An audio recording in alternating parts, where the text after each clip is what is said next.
সবার আগে আমি আপনাদের ফুলমেরিয়া বা কাঠচম্পার পটটা দেখাই। কোন সাইজের পটে আমি 15 দিন লাগানোর পর এরম ফুল পাচ্ছি। আপনাদের সাথে আমি অনেক আনন্দ ভাগ করে নিলাম। এইটা হচ্ছে ফার্স্ট ফুল আমার এই কাটিংটা লাগানোর পর। প্রথম যখন ফুলটা ফোটে এই রকম কালার এসেছিল, ডিপ পিঙ্ক। দেখুন এটা কালার চেঞ্জিং, এখন কালারটা চেঞ্জ হয়ে এরম হয়ে গেছে। আরও একটা আশা করি এটা কাল ফুটবে।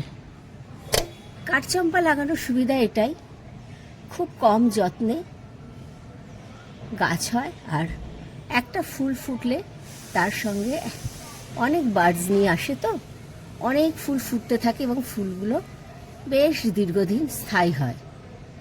আর কিভাবে আমি কাঠচম্পাটা লাগানোর 15 দিনের মধ্যে এই ডালটায় কুড়ি পেলাম সেটা নিয়ে একটা ভিডিও আনছি আপনাদের জন্য।